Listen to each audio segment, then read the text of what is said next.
seperti ini. Karena ini akan mengurai benang kusut antara manusia di muka bumi dengan lahirnya Rasulullah Muhammad Sallallahu Alaihi Wasallam. Umat Islam mengenal Ka'bah, sebuah batu dengan tengah yang tidak ada isinya apa-apa, kosong. Di India ada bangunan yang sama, batu dengan isi yang tidak ada isinya di tengah, namanya stupa. Di Islam ada namanya Jabal Rahmah, sebuah tugu batu. Kemudian di India dikenal ada yang namanya Linggayoni. Ada air yang namanya Zam-Zam. Kemudian ada air yang bernama Gangga Yamuna. Ada perjalanan suci dengan kain selempang.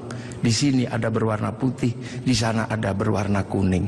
Selesai perjalanan suci, ada urusan yang sama terkait dengan urusan rambut. Yang di sini tahallul, yang di sana digundul. Selesai perjalanan suci itu semuanya ada darah. Yang di sini ada kurban, yang di sana ada gadri. Dan kalau sudah bersujud, meninggalkan hitam 2, yang di sini 2, yang di sana 8. Ini butuh kajian yang sangat mendalam, bahwa ini adalah awal dari yang namanya millata Ibrahim. Kemudian Gaiden itu bergeser karena Nabi Ibrahim meninggal, diteruskan oleh 2 putranya, yang satu bernama Ismail, yang satu bernama Ishak. Dan Gaiden itu berubah ketika Ishak punya anak yang namanya Yakub atau Israel, yang punya anak 12 yang kemudian dikenal dengan nama Bani Israel. Dan Bani Israel mampu membangun sebuah Gaiden baru karena dikasih kitab Injil dan dikasih kitab Taurat. Yang dikasih kitab Taurat bahkan sampai hari ini masih menjadi bagian besar dari umat manusia di dunia dengan agama besarnya yang namanya Yahudi. Yang dikasih kitab Injil masih menjadi bagian besar dari agama di dunia ini yang dikenal dengan nama Nasrani. Punya pusat kota besar namanya Vatikan, dan di sini punya pengikut yang sering dikenal dengan nama Romo. Gaiden ini bergeser. Akan tetapi kemudian Allah menunjukkan kembali, ini harus dikembalikan kepada Gaiden awal, kepada jalur awal.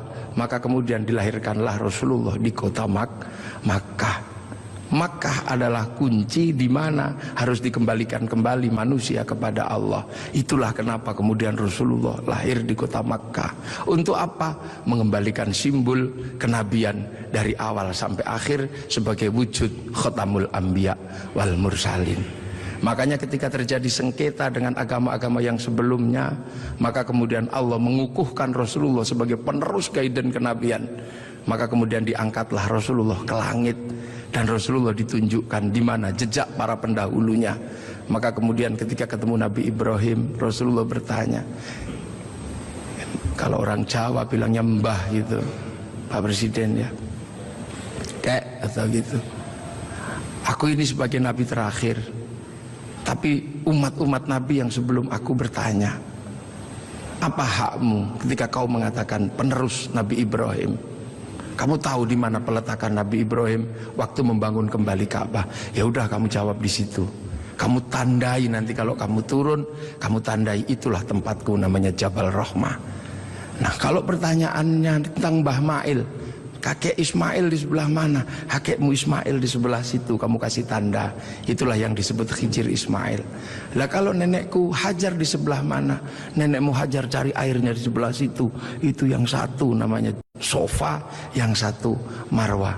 Lah penjenengan melempari setan itu di sebelah mana? Sebelah situ. Nanti kamu kalau turun kamu kasih tanda biar tidak dilupakan manusia.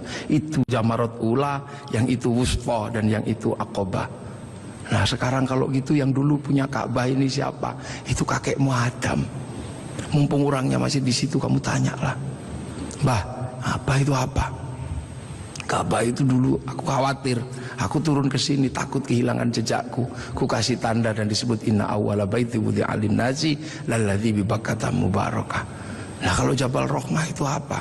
Kayak kalau bahasa kita, waduh kalau itu saya tuku I love you ku sama nenekmu Hawa, I love you ku di situ kita tanda. Pokoknya kalau kamu nanti turun jangan kamu lupakan, kembalikan seluruh jejak kenabian.